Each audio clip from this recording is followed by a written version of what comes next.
শুভ সকাল আমার প্রিয় পরিবার। তো তোমরা সবাই কেমন আছো? আশা করি সবাই ভালো আছো, সুস্থ আছো, আর আমরাও ভালো আছি। হ্যাঁ বন্ধুরা, ভালো আছি বলতে হয় বলেই বললাম।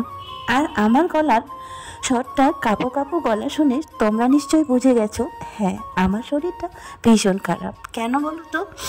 আজকে আমি ভয়েসটা দিতে পারছিলাম না, তারপরেও রিয়াকে বললাম একটু ভয়েসটা দিতে। সে বলছে না মা, আমি পারবো না, আসলে অনেকদিন ভয়েস দেইনি তো, তাই আমি কিছুই বলতে পারবো না। যখন তোমায় অসুস্থ ছিলে তখন দিচ্ছিলাম, তখন আবার যাই হোক একটা প্র্যাকটিস হয়ে গেছিল। কিন্তু এই যে বন্ধুরা ভয়েসটা দিচ্ছি, হাতটাও কাঁপছে, গলাটাও কাঁপছে, হাতে ফোনটা ধরে আছি, কিন্তু অনেকবার পড়ে গেল। কাল রাতে এই অবস্থা। তো চলো রাতের কথাটা না হয় রাতের বেলায় বলি। সকালে তো ভালোই ছিলাম, ঘুম থেকে উঠে সব কাজ মোটামুটি না করতে পারলেও ঝাড়ু দেওয়া কিছু কিছু করেছি। তবে যাই হোক সব কাজ করার পরে রান্না বান্না আর কিছুই না, আর কিছু করতে পারিনি। কোনো রকমে খেয়ে দিয়ে শুয়ে গেছিলাম বিছানায়।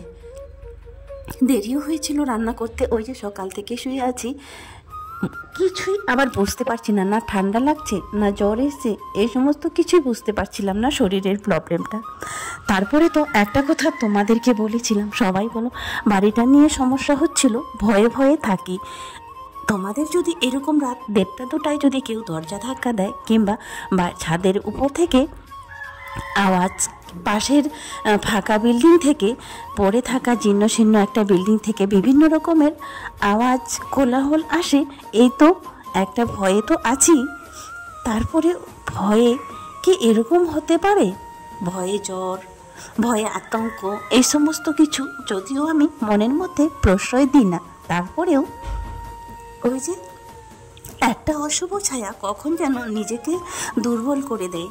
যতই চেষ্টা করি শক্ত হওয়ার, তারপরেও কিন্তু অনেক সময় ভেঙে পড়ি। হ্যাঁ বন্ধুরা, আমিও তো একটা মেয়ে, তাই না?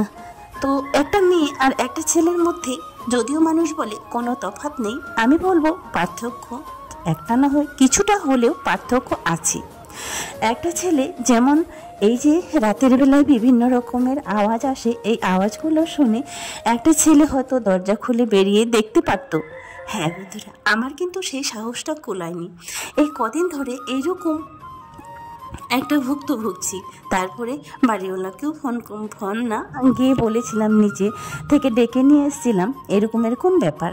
তো ওরা বলছে হ্যাঁ আমরাও তো শুনেছি রাতের বেলা দরজা ধাক্কানোর আওয়াজ, কিন্তু ওরা কিন্তু দেখতে আসেনি। তারপরে আমি বলেছিলাম মনে হয় কখনো দরজা খুলে দেখব, তো ওরা বলছে না, তুমি কখনোই দরজা খুলবে না, কারণ তোমরা মেয়ে মানুষ, 3টাই মেয়ে, প্রয়োজন হলে আমরা এসে দেখে যাব। কিন্তু আমার মনে হচ্ছে তারা কোনো স্টেপ নেয়নি। তো যাই হোক, বললেই তো আর সঙ্গে সঙ্গে ছেড়ে যেতে পারবো না বাড়িটা, একটু সময় নিয়ে খুঁজতে হবে, দেখতে হবে, তারপরে, তাই না? তো চলো, এই নিয়ে শরীরটা প্রচুর খারাপ, একদিকে টেনশন, মানসিক চিন্তা, তারপরে শরীর অসুস্থ, এই বিভিন্ন রকমের সমস্যা। তো এইরকম সমস্যা নিয়ে বন্ধুরা ভুগছিলাম। তারপরে ওই রকম করে অসুস্থ শরীর নিয়ে খেতে তো হবে, তাই না? খেতে তো হবে, খাওয়াতে তো হবে ওদেরকে রান্না করে। ওরা যদি মন চায় কখনো, তাহলে হয়তো নিজের মনে থেকে সব কিছু করলো, আর যদি মনে না চায় তাহলে কিন্তু কিছুই করবে না, খামখেয়ালি। তো যাই হোক, সব ছেড়ে ঝেড়ে ঝুড়ে উঠে একটু রান্নাটুকুর আয়োজন করলাম। হ্যাঁ বন্ধুরা, ততক্ষণ পর্যন্ত ঠিকই ছিলাম। তারপরে সন্ধ্যা যতই হয়ে আসছে, অন্ধকার নেমে আসছে, তখন যেন আমার গলাটা বন্ধ হয়ে আসছিল। আর তখন আমার মনে হলো একটু যেন আমার ঠান্ডা লেগেছে। বাড়িতে একটা কাশির সিরাপ আনা ছিল, তারপরে সেখান থেকে 1 চামচ খেয়ে নিয়েছিলাম। যদি খুব ঠান্ডা লাগে, নাক বন্ধ হয়ে যাচ্ছে, তো ভাবলাম এটা একটু খেয়ে নিই। বন্ধুরা, এটা খাওয়ার পর 1 ঘন্টা 1/2 ঘন্টা ঠিক ছিলাম, যেই না রাত 9:30 রিয়াকে পড়াতে এসেছিল ম্যাথের স্যার। সে তো পড়ছিল, আর আমি একটা রুমে একাই শুয়েছিলাম, রাজিয়া ছিল ডাইনিং রুমে বসেছিল। তো একা একা এতটা খারাপ লাগছিল কাউকে বলে বোঝাতে পারবো না। তারপরে কিছুক্ষণ পর দেখলাম শরীরটা কাঁপাকাঁপি শুরু হয়ে গেছে। আমি শুধু মুখে আওয়াজ করে বলতে পারছি না যে রিয়া এখানে আয় কিংবা আমার পাশে আয়, একটা কোনো ব্যবস্থা কর। এই কথাটা বন্ধুরা বলতে পারছি না। তোমরা নিশ্চয়ই গলার আওয়াজ শুনে বুঝে গেছো, হ্যাঁ ঠিকই, এখনো পর্যন্ত ভয়েসটা ঠিক হয়নি। এখনো যেন কথা বলছি, জিভটা যেমন কাঁপছে, শরীরটা কাঁপছে, হাত কাঁপছে। এই 9:30 থেকে যে শরীরে খিঁচুনিটা শুরু হলো সেটা ছিল রাত্রি 12:30 পর্যন্ত। তারপরে যত রকমের ওদের দু বোনে, ওরাও তো বাচ্চা মানুষ, ওরা আবার কি জানে, ওদের যত রকমের চেষ্টা প্রচেষ্টা ছিল সব কিছুই করলো। তারপরে একবার ভাবলো, মা আমরা কি হাসপাতালে নিয়ে যাব? আমাদের মধ্যে যারা ছিল তাদেরকে ফোন করা হলো, হয়তো কেউ ফোন ধরেনি অত রাতে, আর কেউ যদিও ধরেছে তো বলল যে এত রাতে আর কি করার আছে, রাতটা কোনো রকম পার হোক। হ্যাঁ বন্ধুরা, এই রাতটাই ছিল আমার যেন কাল রাত, আর এই রাত যেন কখনো শেষ হচ্ছে না এরকম মনে হচ্ছিল। সব রকমের মাথায় জলপট্টি দিল, দু বোনে সমানে হাত পা, মানে কি বলবো, আমার উপরে কেউ হয়তো দাঁড়িয়ে আছে তাও যেন কাঁপুনি থামছে না এরকম। তারপরে অনেকক্ষণ পর একটা হাত কাঁপা বন্ধ হলো, তারপরে আবার পা কাঁপছে, শরীর কাঁপছে। বন্ধুরা, যে অনুভূতিগুলো কাল রাতে হয়েছিল সেটা আমি তোমাদের আজ বলে বোঝাতে পারছি না। তারপরে অবশেষে তারপরে আবার ওর যেটুকু মাথায় এসছে আর কি, তারপরে বললো আচ্ছা মাথায় তেল জল দিল, মাথায় একটু তেল জল ঘষে দিল। না, আসলে যে শরীরে কি হয়েছে, আর মানে যে রোগের সে ওষুধ যদি না পড়ে তাহলে ভালো হওয়ার কি চান্স বলো, কি আছে ভালো হওয়ার মতো? কিছুই নেই। তারপরে অনেকক্ষণ পর ওইভাবেই সারা রাত, মানে 12:30 থেকে 1টা পর্যন্ত কাটলো। কাটার পরে আবার মনে হলো, আবার রিয়া উঠে বলল যে মা একটা জ্বরের ওষুধ খাও তো। একটা জ্বরের ছিল মনে হয়, আর একটা অ্যাজিথ্রোমাইসিন ছিল। তো যাই হোক, কোনটা যে খাইয়েছে আমি বলতে পারবো না, মনে হয় অ্যাজিথ্রোমাইসিন। সেটাও খেলাম।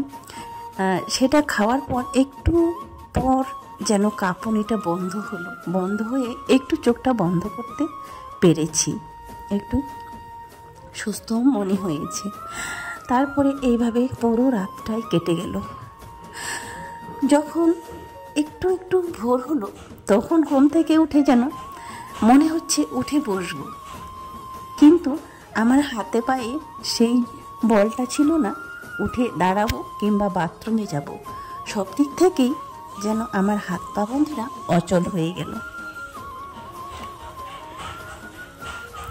তো জানি না আমার জীবনে চলার পথে কত বাধা আসবে, কত বিপদ আসবে, তবে উপরওয়ালাকে একটাই কথা বলবো, হ্যাঁ যত খুশি দুঃখ দাও, যত কষ্ট দাও, শুধু আল্লাহ তুমি আমায় যেন ধৈর্য ধরার ক্ষমতাটুকু দিও, এইটুকু দিও। হ্যাঁ এটাই বলবো। আর বন্ধুরা বলার কিছুই নেই, উপরওয়ালার কাছে আমার একটাই আর্জি, কষ্ট যন্ত্রণা যতই দাও না কেন ধৈর্য ক্ষমতাটুকু যেন দিও। আমি যেন ওদেরকে রেখে যেন কোনোদিনও পরপারে চলে না দেয়। কোনোদিনও বললে বন্ধুরা ভুল হবে, হ্যাঁ ওদেরও একটা নির্দিষ্ট সময় আছে, আর ওদের একটা স্থায়ী মতো জায়গাও তো লাগবে, তাই না? তো সেই পর্যন্ত আমি বেঁচে থাকতে চাই। হ্যাঁ জীবনযুদ্ধে তো লড়াই অনেক করেছি, এইটুকু আরও একটু লড়াই করে যাই। তারপরে সব কিছু উপরওয়ালার হাতে, তিনি বিচার করে রেখেছেন আমাকে কতদিন রাখবেন তাদের কাছে, তার কাছে সব কিছু লেখা আছে। তার উপরও বলবো যে হ্যাঁ আমি ওদেরকে একা করে যেতে চাই না, কারণ ওদের তো আমি ছাড়া কেউ নেই, তাই না? তো সেই আমিটাকেও যেন ওদের কাছ থেকে উপরওয়ালা সরিয়ে না নেয়, এইটুকুই বলার উপরওয়ালার কাছে। আর বিশেষ কোনো চাওয়া আমার নেই, যেভাবে চলছি সেভাবেই যেন চলতে থাকি। কালকে রাতের অনুভূতিটা এখনো মনে পড়লে যেন মনে হয় আমি যেন আর নেই। কেন যে হচ্ছে এমন, আর কি যে হবে বন্ধুরা, এই অপারেশনের পর থেকে আর যেন পুরোপুরি নিজেকে সুস্থ মনে কি করতে পারছি না, আর পুরোপুরি সুস্থ হতে পারছি না। রেস্টেও বেশি দিন থাকতে পারিনি, তারপরে তো আছি ছুটোছুটি। তো অনেকেই বলে যে হ্যাঁ, ছুটোছুটি করলে নাকি শরীর ঠিক থাকে।